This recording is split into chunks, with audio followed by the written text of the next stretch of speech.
Hello and welcome back to RPG PhD. I'm Dr. Ben.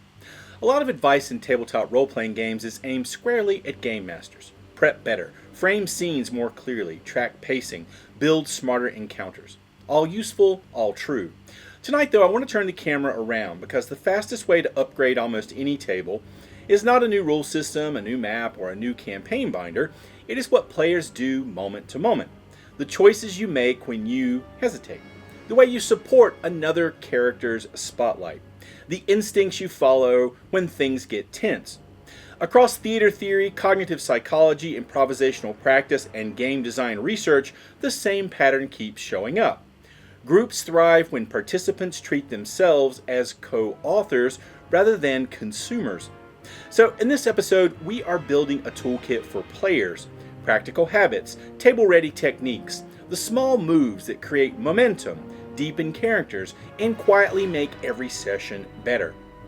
Long before game designers or psychologists were writing about collaboration, Shakespeare was already circling the same idea in Hamlet, when the prince urges the actors to perform with honesty, restraint, and attention to the whole scene instead of chasing applause. The advice holds at the table too. Commit to the moment, serve the ensemble, and let honest choices shape the story instead of trying to control it from the outside. So, sit back, relax, and let's talk about how to be the kind of player everyone wants at their table.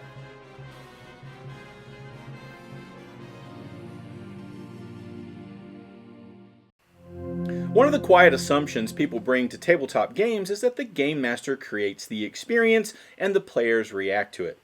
That model feels intuitive. One person prepares the world, everyone else explores it. The problem is that this framing undersells what actually makes role-playing games work. Decades of research into collaborative storytelling, ensemble theater, and group creativity keep circling the same conclusion. Outcomes improve when participants treat themselves as contributors to a shared system rather than isolated players waiting for cues. In theater studies, ensemble-based approaches emphasize mutual responsiveness and shared responsibility for the scene. Viola Spolin's improvisational exercises revolve around players offering clear actions that others can build upon rather than protecting individual ideas. Keith Johnstone makes a similar argument in his writing on status and spontaneity, pointing out that scenes accelerate when performers accept what is given and extend it instead of retreating into self-protection. Game scholars describe something parallel when they talk about emergent narrative. The story does not live in a script or a plot outline. It forms through the interaction of rules, choices, and social dynamics at the table. Psychology backs this up in quieter ways. Research on group flow, following from Csikszentmihalyi's work, suggests that people experience deeper engagement when challenges, skills, and social feedback loops stay in balance. In a tabletop context, that balance does not depend on the game master alone. It depends on players feeding the system with decisive actions, emotional commitments, and material that others can respond to. Hesitation breaks that loop. Generous offers strengthen it. So for this episode, I want to start with a reframing. Your job as a player is not to wait for entertainment. Your job is to help generate the conditions where entertainment emerges. That includes making clear choices even when the situation feels messy. It includes setting up other characters for success. It includes taking emotional risks that give scenes texture. Think of yourself as less as a passive member and more as part of the engine that keeps the fiction moving. 3 simple lenses help organize everything that follows. First is agency. Strong tables feature players who make legible decisions. They state goals, they pick directions, they act before the moment goes stale. Second is generosity. Great players create space for others. They redirect attention towards quieter voices. They build on another character's idea instead of racing to override it. Third is commitment. Scenes gain power when players lean into their character's fears, flaws, and desires with visible intent. Precision matters less than follow-through. Agency pushes the game forward. Generosity distributes narrative weight. Commitment gives the fiction emotional gravity. Every table has experienced it. The game master finishes a description. The room goes quiet. People glance at character sheet. Someone says, "So, what are we doing?" 5 minutes later, the same three options are still circling the table. This is not a failure of imagination, it is a predictable human response to uncertainty.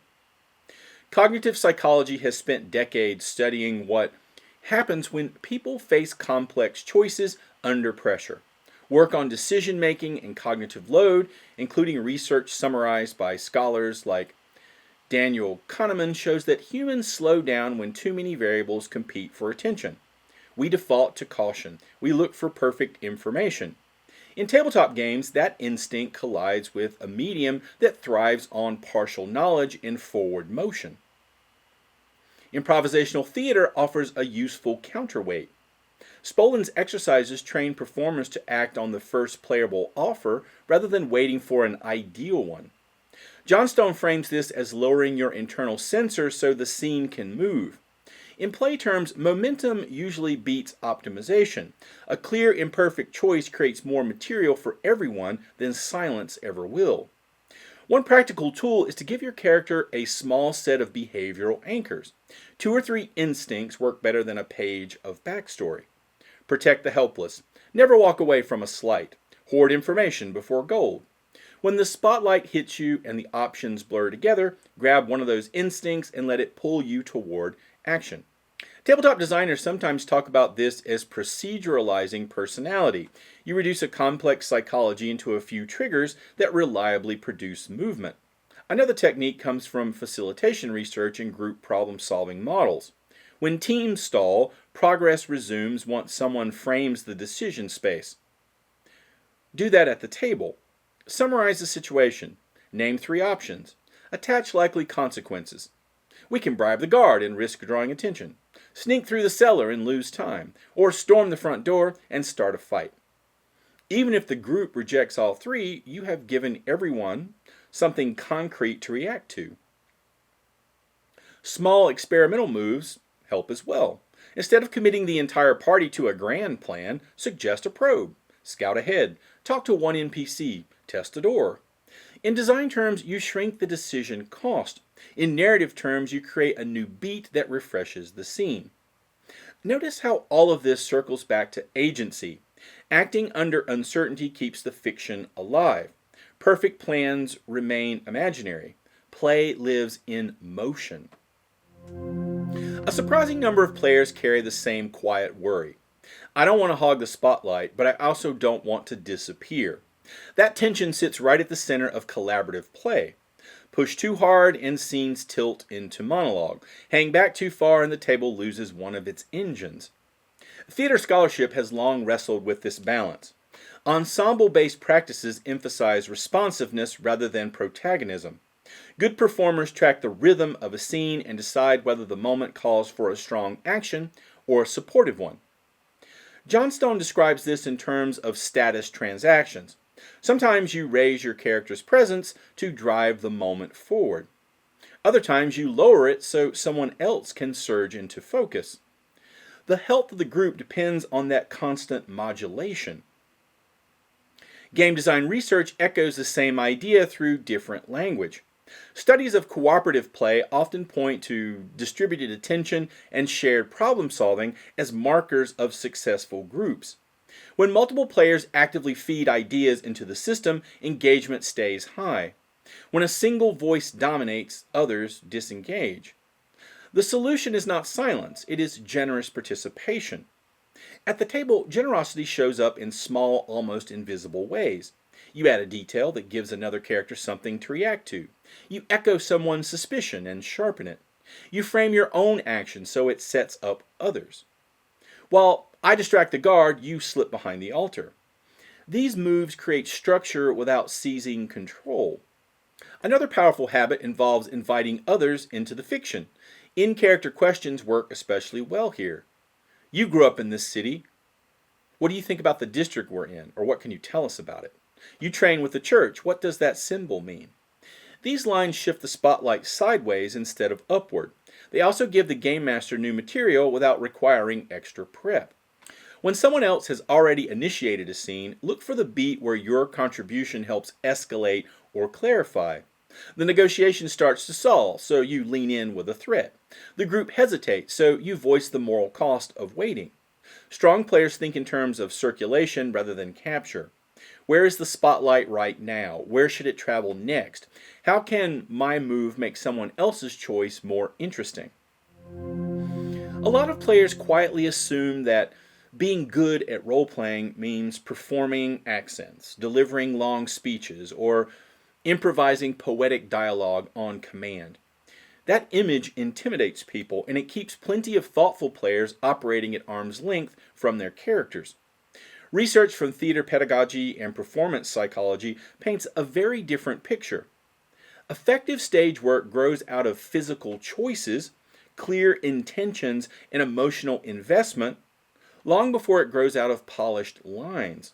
Acting teachers from Konstantin Stanislavski onward emphasized objectives, what a character wants in a given moment, over surface flourish.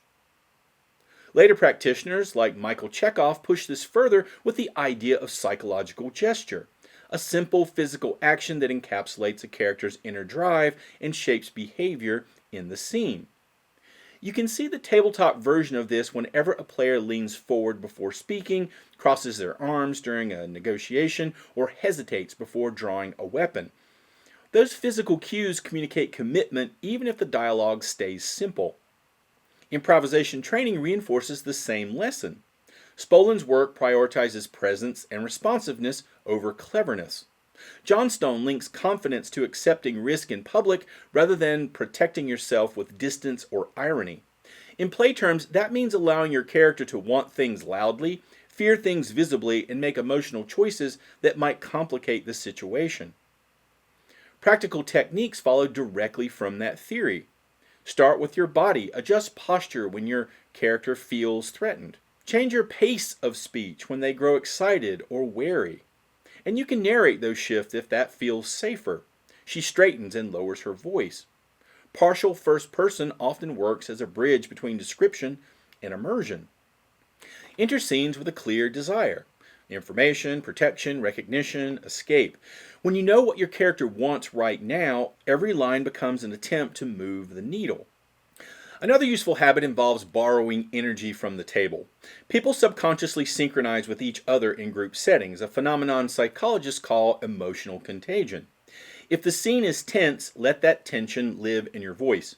If someone else commits hard to a dramatic moment, meet them there rather than flattening it with jokes or detours. What matters in the moment is that your choices register clearly and invite response. Combat often becomes the most rules-heavy part of a tabletop session, which means it's also where players are most tempted to shrink their contribution down to a single line. I attack, roll dice, subtract numbers, wait for your next turn. From a systems perspective, that makes sense. From a storytelling perspective, it leaves a lot of expressive power on the table. Game design theorists have long pointed out that mechanics and fiction constantly feed each other. Jesper Juhl's work on the relationship between rules and narrative frames games as systems where meaning emerges through play rather than sitting on top of it as decoration. In other words, what you attempt in combat matters just as much as what the dice say happens. Theater studies arrive at a similar conclusion through different routes. Action defines character. Physical objectives create drama. The first shift is to think in terms of goals rather than damage totals. Ask yourself what your character actually wants this round. To pin an enemy in place, to protect an ally, to hold a doorway long enough for others to escape, to draw attention away from the wizard. Those objectives reshape how the game master describes outcomes and how other players respond. They also give failure narrative weight.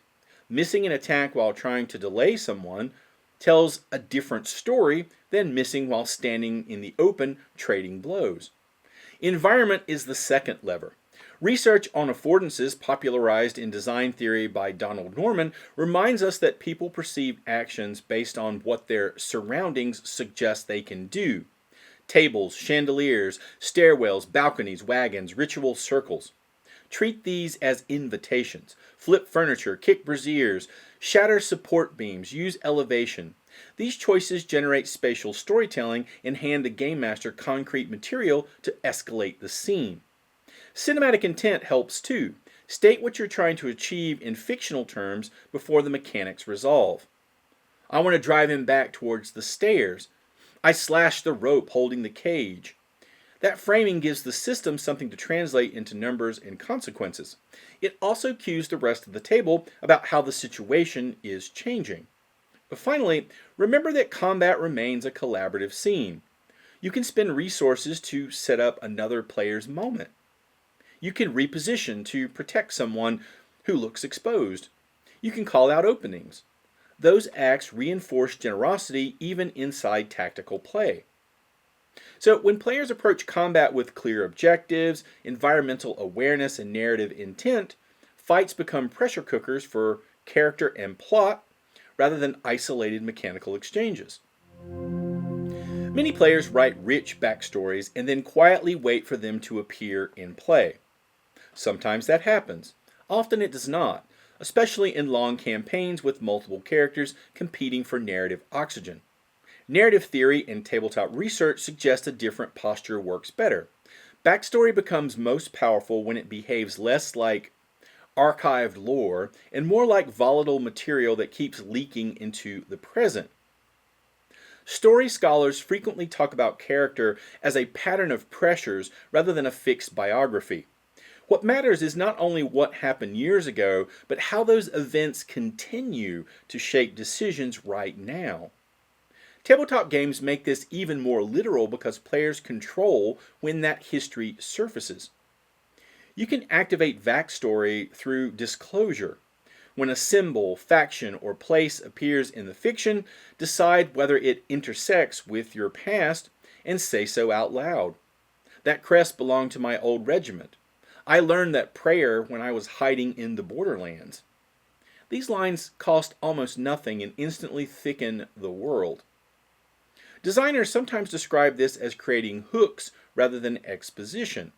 Between sessions, you can strengthen this process by feeding the game master usable story elements. Rivals who still breathe, debts that remain unpaid, mentors who expect favors, secrets that would cause trouble if revealed. Robin D. Laws, in his writing on player-driven narrative and dramatic structure, repeatedly emphasizes the value of protagonists who come equipped with volatile relationships rather than closed arcs. Those relationships generate scenes almost automatically. At the table, connect your history to group stakes instead of isolating it.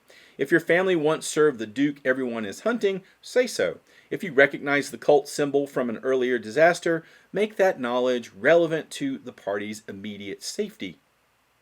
Backstory gains traction when it changes choices in the present. This practice reinforces agency again. Instead of waiting for the game master to activate your past, you are choosing when to let it complicate the story. Even strong groups run into friction. Someone talks more than others. One character solves every problem. Another player drifts toward hyper-optimization and drains scenes of uncertainty. A loner concept keeps colliding with group goals. None of these issues make a table dysfunctional on their own. They become problems when players treat them as structural flaws instead of social dynamics that can be adjusted in play. Social psychology offers a useful lens here. Research on small group interaction shows that healthy teams constantly renegotiate roles, attention, and influence. People signal when they are stepping forward or stepping back. They redistribute authority in response to the moment. Tabletop games operate inside that same ecology. You are always co-managing spotlight, tone, and momentum. When one player dominates scenes, the most effective first move often happens inside the fiction. Redirect action rather than confronting it head on. Split tasks, hand responsibility sideways. You keep the guards busy, I'll question the priest. Invite quieter characters into the moment with specific in-character prompts. You know this part of the city well. What do you know about that temple? These techniques preserve flow while rebalancing attention. Optimization creates a different kind of tension. Game theorists note that players naturally search for dominant strategies. Once a single tactic solves too many problems, uncertainty collapses and drama tends to flatten. You can counteract that from the player's side by leaning into flaws, choosing situational approaches over universal ones, and occasionally spending resources to protect someone else rather than maximizing output. Risk keeps stories alive. Character mismatch deserves similar care. Some concepts generate friction by design. The trouble starts when that friction blocks cooperation rather than energizing it. Ensemble theater again offers guidance here. Performers craft relationships that justify staying together even under strain. At the table, that means inventing loyalty, shared history, or obligations that tether your character to the group. You can dislike another PC and still fight beside them. Those tensions often produce the richest scenes. If problems persist, short out-of-character check-ins after a session often outperform dramatic mid-game confrontations. Frame them around group goals rather than personal blame. People respond better to, "I want everyone to get more spotlight," than to accusations. A campaign rarely lives only at the table. Momentum stretches across weeks. NPCs fade in and out of memory. Promises hang in the air. Threats ripen off-screen. When players actively track that connective tissue, the entire game can sharpen. Narrative researchers often describe long-form stories as networks of obligations and expectations rather than chains of isolated events. What keeps an audience invested is not only what happened last episode, but also what remains unresolved. Tabletop games operate on the same principle. Unpaid debts, looming rivals, unanswered questions, and shifting alliances form the gravity wells that pull future sessions into shape. From a cognitive standpoint, externalizing memory matters. Studies on working memory and note-taking show that people think more clearly when complex information moves out of their heads and onto paper.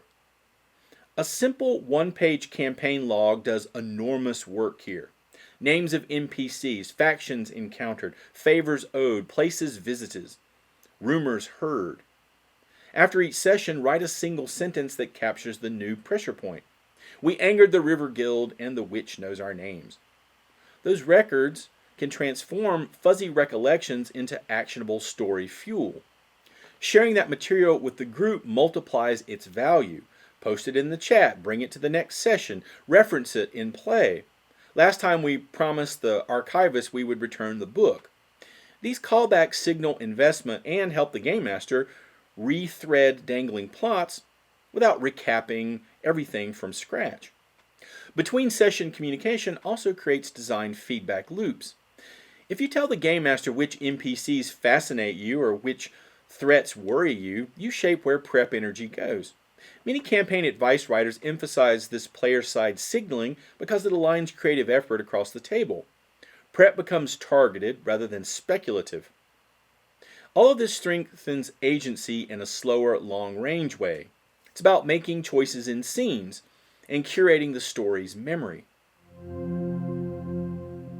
Every experienced player eventually develops a sixth sense for when a scene is humming and when it's about to stall. Someone's attention drifts. Crosstalk increases. The same idea loops for the third time. No rulebook teaches this skill directly, yet it sits at the center of good collaborative play. Performance studies describe this as audience awareness and partner responsiveness. Actors constantly monitor breath, posture, and tempo to decide when to press an action or release it. Improvisers train this sensitivity explicitly, learning to feel the rhythm of turn-taking and escalation rather than counting lines. In tabletop games, the same signals appear in different forms. Players lean forward when stakes rise. Dice sit untouched while attention drifts. Side conversations bloom when momentum drops.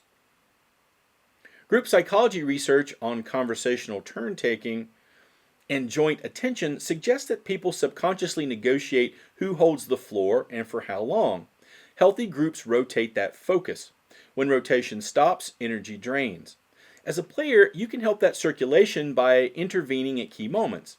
Step in when the stakes shift. A door bursts open, a threat escalates. New information reframes the plan. These are natural entry points for decisive action. Silence at those moments often signals uncertainty rather than contemplation. Step forward when discussion loops. Summarize. Propose a direction. Let urgency leak into your character's behavior. We do not have time for this. The guards will be back any second. That kind of pressure snaps the table back into focus. Voice the danger your character feels. Arguing here is going to get us caught. Urgent lines like that sharpen attention and speed the scene up. Push the moment forward through panic or insistence. We move now or we run. Those reactions pull the group out of loops and into action. Those moves re-anchor attention and reset tempo. And step back when someone else is carrying a scene. Let their emotional beat land.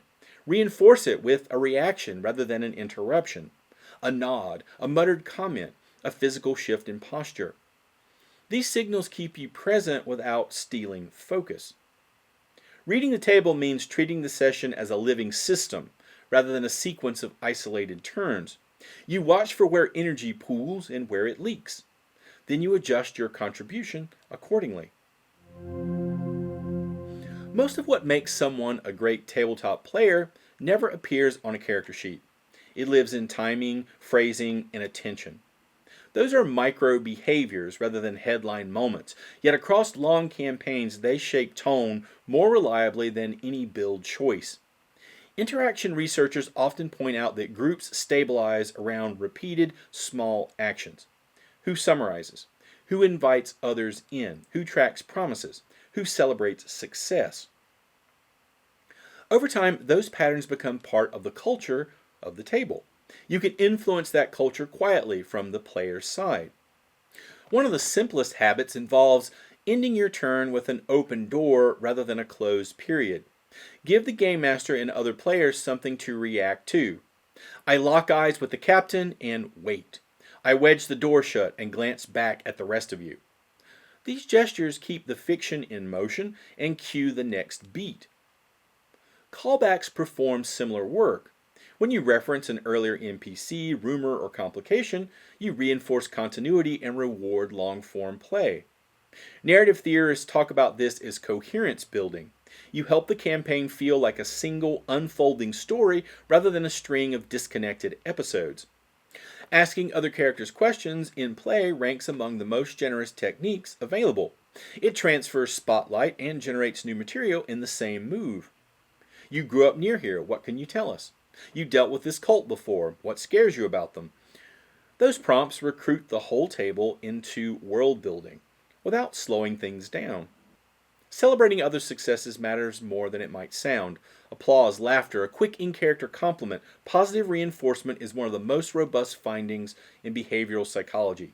And it works at gaming tables as well. People take bolder risks when they feel supported. You can also normalize consequence.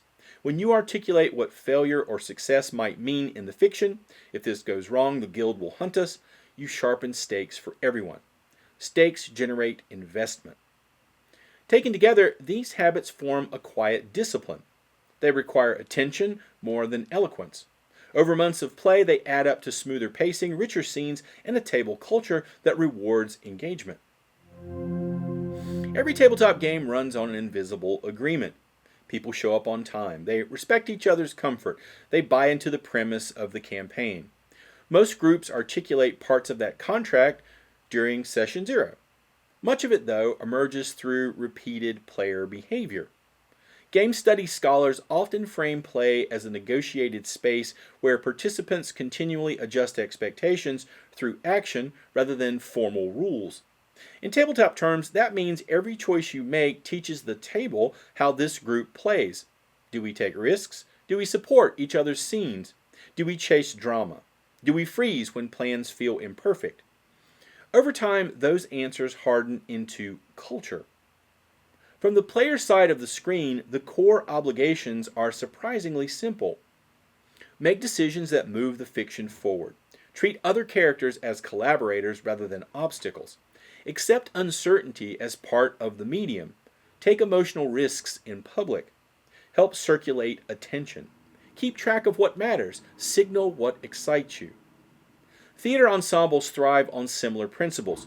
Trust allows performers to commit. Commitment generates momentum, and momentum invites bolder choices. Tabletop RPGs run that same loop in slow motion over dozens of sessions. So, if you remember nothing else from this episode, remember this: great tables are built less by extraordinary prep and more by ordinary, repeated player habits. Agency, generosity, commitment. Practice those three and you will quietly raise the ceiling of almost any game you sit down to play. If you found this toolkit useful, give the video a like, share it with your group, and drop a comment about the best player habit you have ever seen at the table.